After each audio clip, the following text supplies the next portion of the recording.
Welcome, everybody. Thanks for joining me on the second episode of Zim's Beer Reviews. First episode went live earlier this week. Thanks everyone who downloaded that or listened to it, followed on YouTube or Twitter or both. I've actually had quite a good response from that. I've had quite a few downloads from that, and it's awesome to see that people are actually liking some of the content that's going out. So thank you for everyone who's done that. If this is your first time, welcome. This is Zim's Beer Review. My name's Garrett. I'll be doing hopefully 1 to 2 beer reviews a week. And thank you for joining.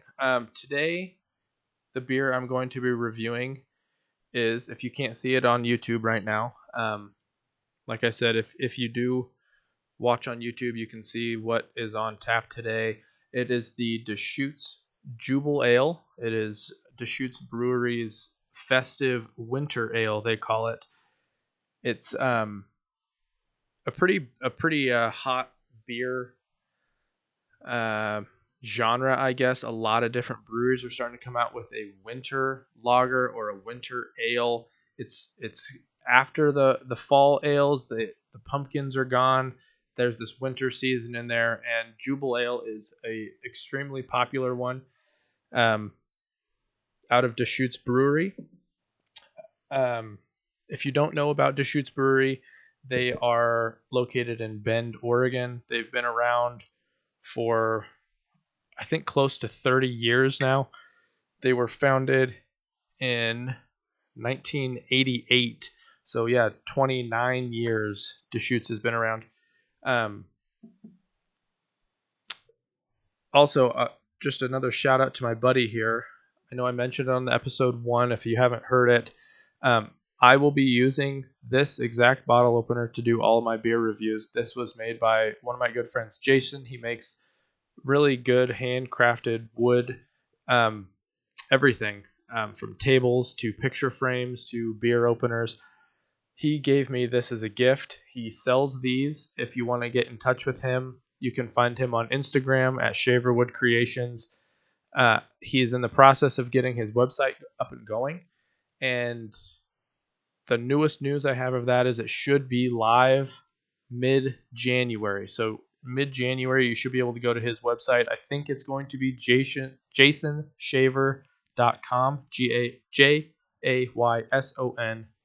JAYSONSHAVER.com, and he will be selling a lot of his different items on there, from, like I said, tables to beer openers, wine holders, 6-pack holders with built-in bottle openers. He does a whole plethora of different things. So if you're interested in this, if you want to see it, please check him out. He does really good work.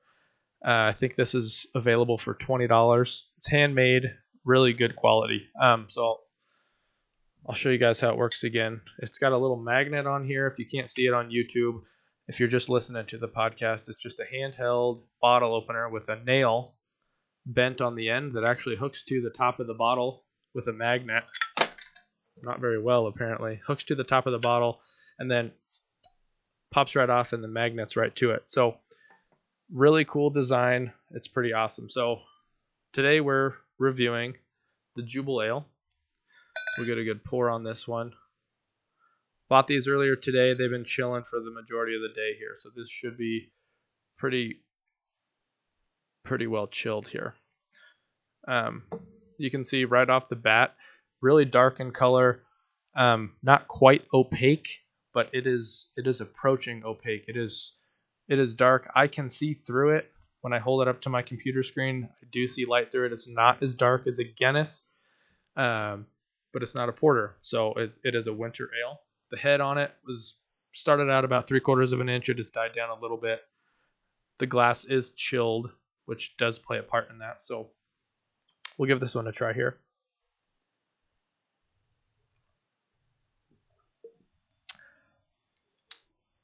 That's a pretty good winter ale. I've had quite a few different winter ales just because I'm pretty interested in the whole craft brew scene. I would say a winter ale is probably not my favorite ale. Even a great one, I don't. There's not one that I'm in love with. But as far as winter ales go, this is probably one of the better winter ales I have had.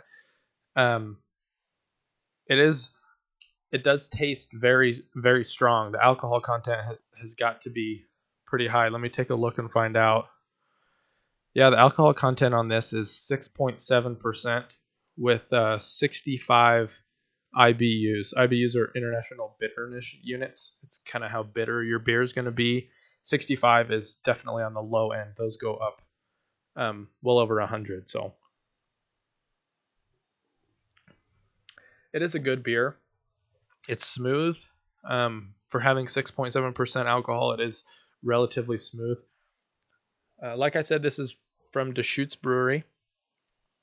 So if you weren't tuned in to episode 1, like I said, welcome. But how I'm going to do this is I'm going to review the beer, going to taste it, if not for the first time on the podcast, but review the beer, kind of let you guys know a little bit about the brewery itself and learn about it with you at the same time. So I have their information up on my screen, but I have not actually looked into it. So kind of we'll discover it at the same time, which I think is kind of a cool thing. So Deschutes Brewery, they are located in Bend, Oregon. They've been around for, like I said, almost 30 years. Founded in 1988. Bend, Oregon. One of their most popular beers, if you are not familiar with the Jebelale Ale that we're drinking today, one of their most popular ones is the Mirror Pond Ale or the Black Butte Porter. Those are readily available at a lot of liquor stores.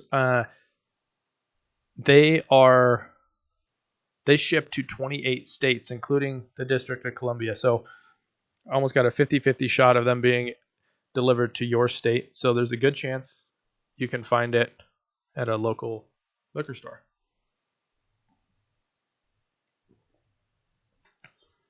That is a really smooth beer. It is good. So let's read a little bit about them here. As of 2016, Deschutes was the 8th largest craft brewery in the United States, and they were the 15th largest brewery overall, which is way more popular than I anticipated. If you had asked me before, I would not have said that they'd be in top 10 for craft breweries.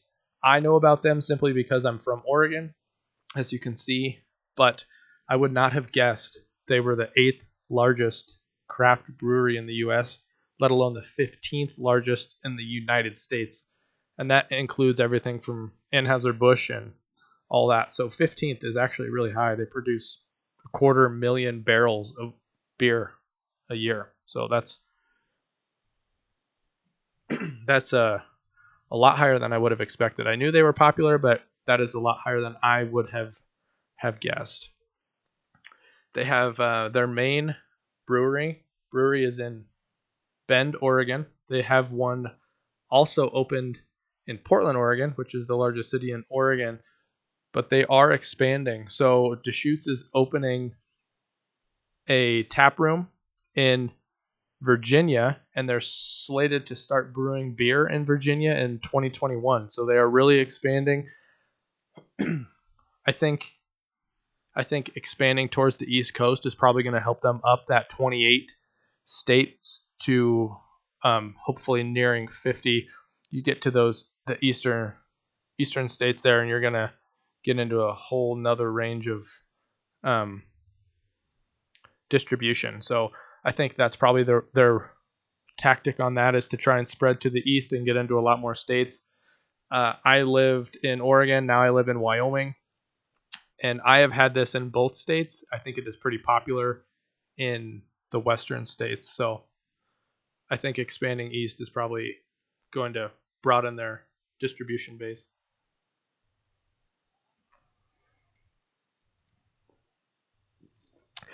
Yeah, this is this Jubel Ale. Like I said, I'm not a huge fan of winter ales in general, but as far as winter ales go, this is actually really good. I don't think I could sit and drink a 6-pack of this over a weekend. It's really heavy. It's got a lot of alcohol content, but the flavor, the winter ales in general, if you like winter ales, I think you're really going to like this one, because as far as winter ales go, I do like this. But if I were to go into the store and choose a beer that I wanted to have over a weekend, I don't think I would choose a winter ale. So in that case, I kind of have to say take this review with a grain of salt. I do like Deschutes Brewery. I do like a lot of the beers they put out, but I'm not a huge fan of winter ales in general. But this is a good one. So I recommend this to anyone who enjoys winter ales or the darker beers. Like I said, this is a really deep amber color. You can see through it. It does transmit light, but it is a dark beer. Overall, it feels heavy, but I would have expected it to be heavier than it actually is based on the color. But it is a really fulfilling beer. I do like this. But like I said, I don't think I could drink 6 of those in a night or in a weekend. So good beer. If you like winter ales, I think you're thoroughly going to enjoy it.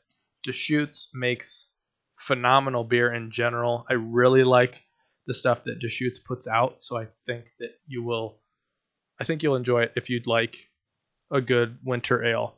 This is like I said, it's seasonal. It comes out after Halloween. You'll start seeing it in stores. And I think this will probably be in stores through January before they start switching to distributing their spring line. So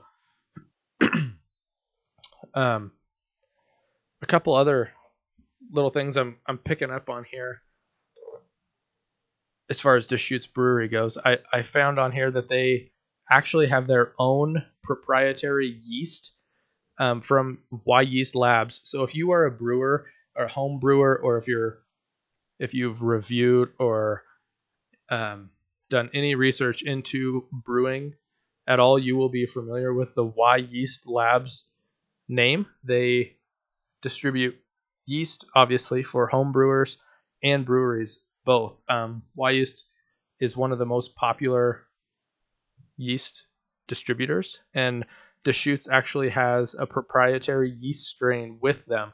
If you're interested, it's number 1187. It's called Ringwood Ale Yeast, and it's specifically for Deschutes brews. They are not allowed, or Y Yeast, that is not to sell that to any other breweries, but I do believe it is available for home brewers if you wanted to make a clone of one of their beers or just use it on any of your home brews. So kind of a cool little tidbit there. Overall, it's a good beer. I could have another one of these, but it is heavy. It does have some good alcohol content. And as far as winter ale goes, this is one of the better winter ales I've had. So I recommend you go check it out. If you're interested in Rogue, I highly recommend trying some of their other beers. Jebelale is a good winter ale. They have seasonal beers throughout the year, as well as their ones that they have, their staples, like the Black Butte Porter or Muir Pond. Both are available year-round in, as of right now, 28 states. So keep an eye out, and thank you for joining me. I hope you had a good time learning about the beer, and I hope you tune in later this week to try something else. So thank you very much.